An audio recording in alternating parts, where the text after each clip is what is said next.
Michael Saylor has unveiled a bold $21 billion stock issuance, and they're trying to supercharge their Bitcoin investments. They're selling stock there for Bitcoin and some of their corporate operations. So I guess they're still looking at buying more Bitcoin at this point. That's talking about strategy, formerly MicroStrategy. Then we see stable coins added about $2.43 billion. That's just in a week. So most of these top stable coin issuers, they issued about $2.43 billion in a week. And we know how investors like to run into stable coins when there's a lot of volatility in the market. But we're seeing the stable coin issuers, they're minting a lot of stable coins right now, worth over $2 billion. All right, let's get a check on what's playing out now. Joining us is Ololade Babalola. He's the founder, Endura Labs. Great to have you on the show. Thank you for having me. Yeah, so, looking at what's playing out in the market right now, we know some investors are always shopping for the dip or the bottom, at this point. And we know some people like to buy the dip when they see a downturn. Talk to me about the drop we've seen so far, over 10%. Is that dip enough?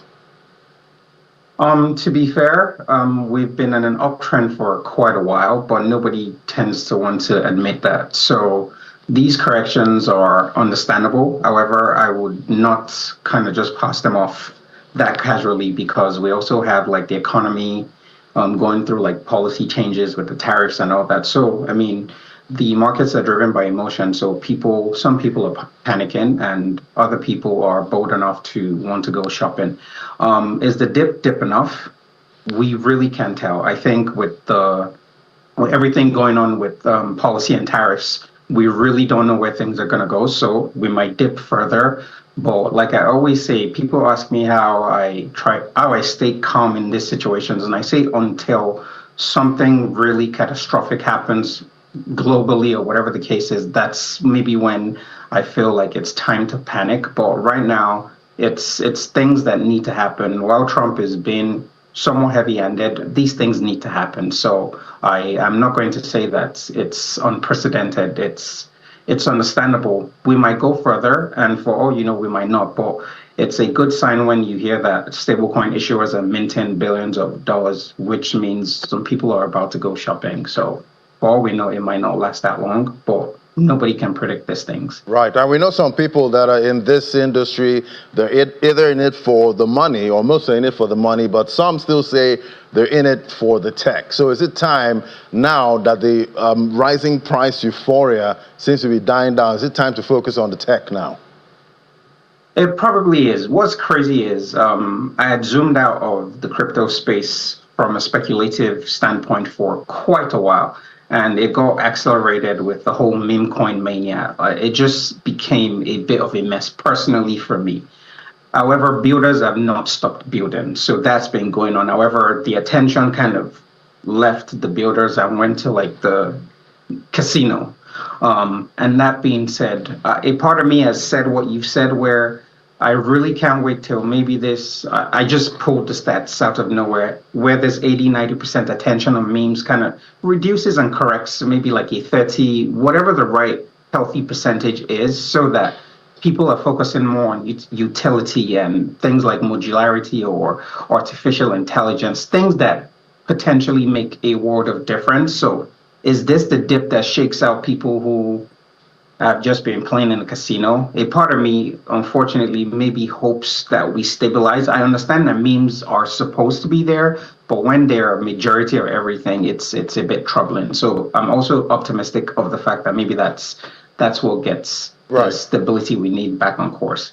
And talking about artificial intelligence, it's not left out of any industry right now. We're also seeing AI agents, decentralized autonomous organizations. So there seems to be some kind of play there. How are AI agents, helping to enhance, what happens with the DAOs? So I guess for your audience, I'll just loosely start by trying to explain in the barest terms I can come up with what an AI agent is. And I think I'll just call it a computer program that can think and act on its own, leveraging machine learning and like data analytics to make those decisions. So that's what an agent is. It's a computer program that is not just basic doing one thing, but is intelligent enough to parse through data and make intelligent decisions. So the convergence or the relationship with decentralized autonomous organizations, which I would also like to explain in a very basic term. So don't judge me by this, but it's a common way to explain it. Right. Think about them. DAOs for dummies at this point. Yes. So a DAO basically would be me loosely saying a purpose-driven group chat with a bank account. So think about your alumni WhatsApp group chats. Imagine, which a lot of us have bank accounts for, like our secondary school or our university group chats. However, the difference is all of this is on the blockchain. So that gives the ability to encode like the rules that we govern the group chat by on a smart contract on the blockchain. So that's pretty much what it is.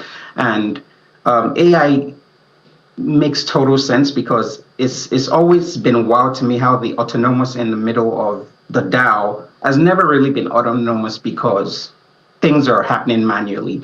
But I think AI and AI agents can inch us closer to that reality where how much of these organizations can we automate? How much of the stuff can we just assign to AI agents to maybe manage treasury with some human oversight, of course, and just make things a lot more autonomous, both on the DAO standpoint and the members of the DAO standpoint. So personally, if you've been a member of a DAO, you'd realize that sometimes there are a lot of proposals that come that we have to make decisions on.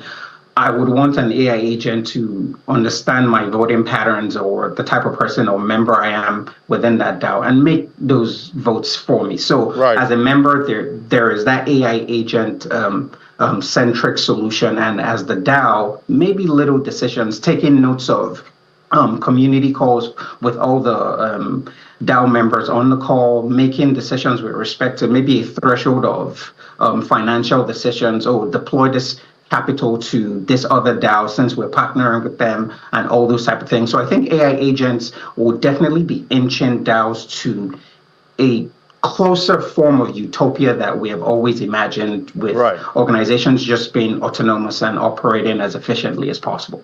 And do you think it's possible for these DAOs to operate without human, intervention? Would it get to that point?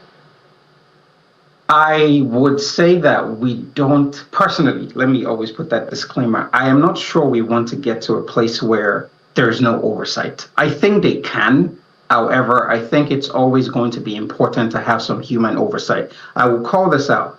One of the biggest things that even sent the crypto space on this AI agentic mania was, I'm not sure if you're familiar with it, but Mark Anderson from A16Z had a back and forth with like an AI agent, a bot on Twitter that was slightly overseen by a human, but was autonomous. And they were going back and forth, and it gets to a point where Mark Anderson offers to donate $50,000 to the bot to make the best gains or optimize it as well as possible. And he literally asked the bot, what would you need to do this? And the bot responds, I would need a GPU, and listed a bunch of things and pretty much said, well, maybe about $20,000 to $30,000 is what I would use to make trades and optimize. So they can do these things, but my recommendation or my perspective would be some human oversight, no matter, it's kind of like self-driving cars. For now, you hear that just be in the driver's seat, even if you're not driving. Even if you're not driving.